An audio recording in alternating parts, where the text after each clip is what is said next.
Chapter 6, Ram Navami Festival and Masjid repairs. Efficacy of the touch of Guru's hand. Ram Navami Festival, its origin, transformation, etc. Repairs of the Masjid. Before describing the Ram Navami Festival and Masjid repairs, the author makes some preliminary remarks about Sadguru as follows. Efficacy of the touch of Guru's hand. When Sadguru is the helmsman, he is sure to carry us safely and easily beyond the worldly ocean. The word Sadguru brings to mind Sai Baba, the perfect master. He appears to me as if standing before me and applying Udi, sacred ashes, to my forehead and placing his hand of blessing on my head.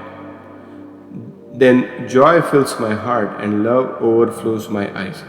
Wonderful is the power of the touch of Guru's hand. The subtle body, consisting of thoughts and desires which cannot be burnt by the gross fire, is destroyed by the mere touch of Guru's hand, and the sins of the past birth are cleared and washed away. Even the speech of those who feel agitated when they hear religious and godly talks around attain calmness. The sight of Sai Baba's handsome form chokes our throats with joy, makes the eyes overflow with tears, and overwhelms the heart with emotion.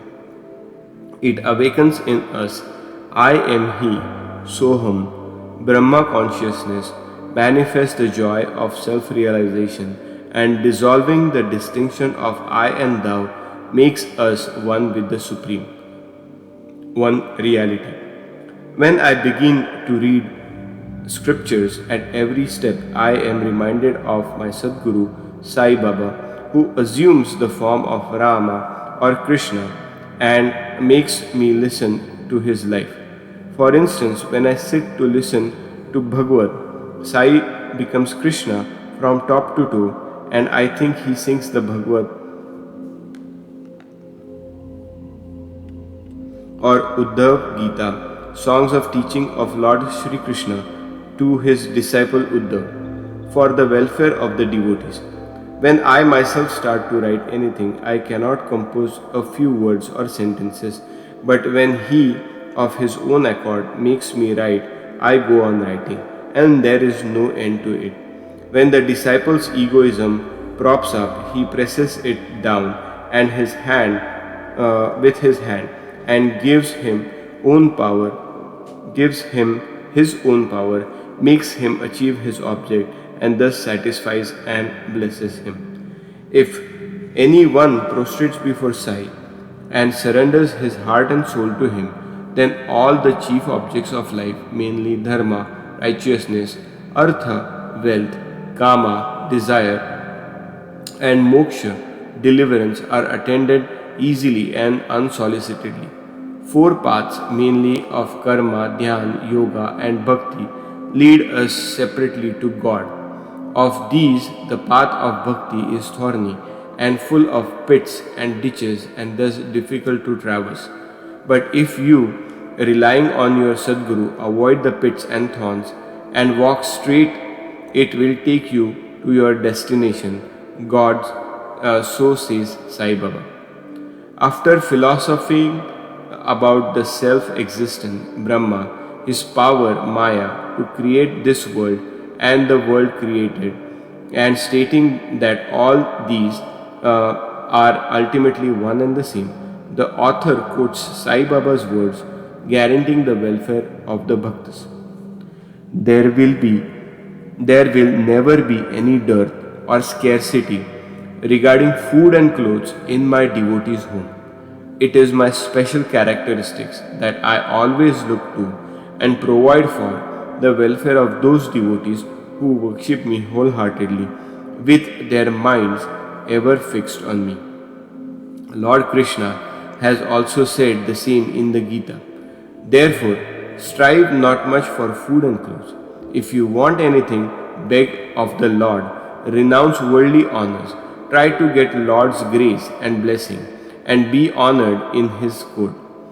Do not be deluded by worldly honor. The form of the deity should be firmly fixed in the mind. Let all the senses and mind be ever devoted to the worship of the Lord. Let there be no attraction for any other thing.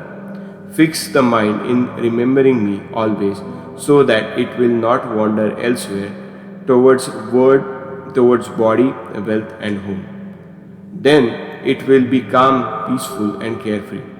This is the sign of the mind being well engaged in a good company.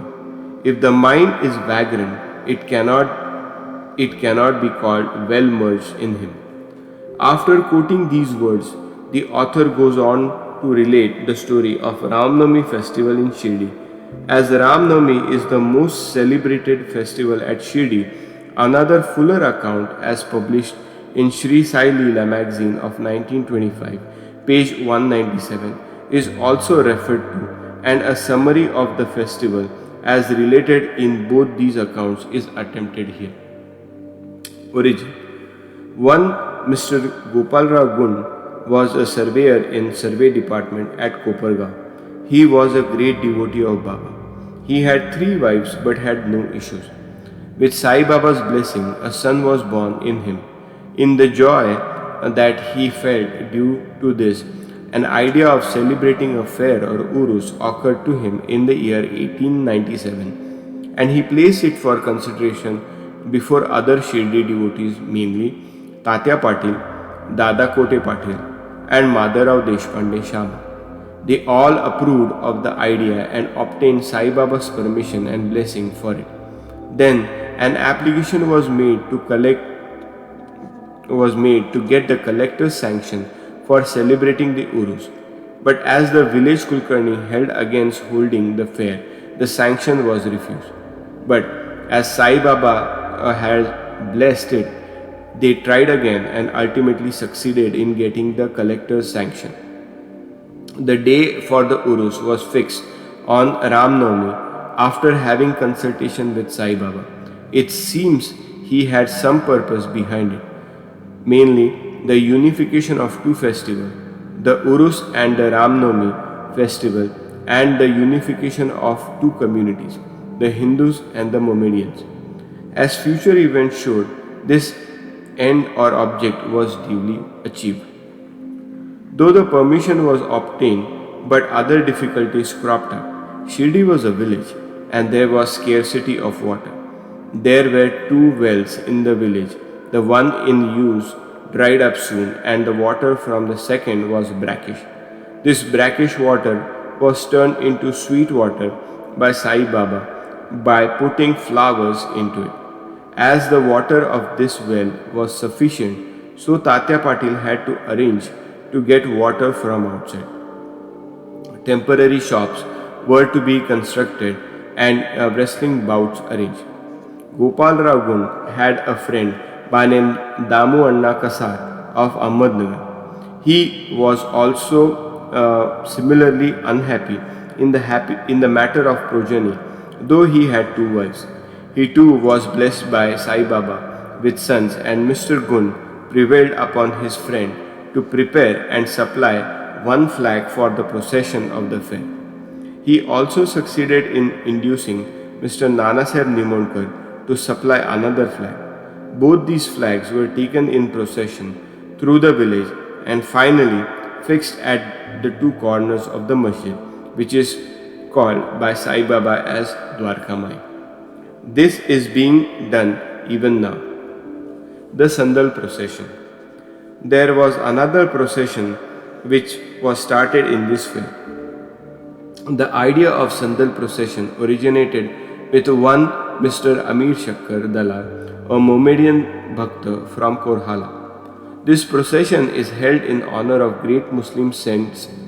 Sandal, that is chandan paste and scraping, are put in the thali, flat dishes, with incense burning before them and carried in procession to the accompaniment of band and music through the village. And then, after returning to the masjid, the contents of the dishes are thrown on the nimbar, niche, and walls of the masjid. This work was managed by Mr. Amir Shakkar for the first 3 years and then afterwards by his wife. So, on the same day, the two procession, the flags of the Hindus and the sandals by the Muslims went on side by side and are still going on without any problem. Arrangement. This day was very dear and sacred to the devotees of Sai Baba. Most of them turned up for the occasion and took part in the management of the fair. Tatya Kote Patil looked to all outward affairs while the internal management was entirely left to Radhakrishna Mai, a female devotee of Baba. Her residence was full of guests on the occasion and she had to look after their needs and also arrange for all the paraphernalia of the fair. Another work which she willingly did was to clean and whitewash the entire masjid, its walls and floors, which were blackened and were full of soot on account of the perpetual dhuni, sacred fire of Sai Baba. This she did during the night when Sai Baba had gone to sleep. Every alternate night in the Chawdi, she had to take out all the things, including the dhuni, and after thorough cleaning and whitewashing, replace them as they were before. Feeding the poor, which was so dear to Sai Baba, was also an important item in this fair. For this purpose, cooking on grand scale and preparing various sweet dishes were done in Radhakrishna Mai's lodging, and various rich and wealthy devotees took a leading part in this.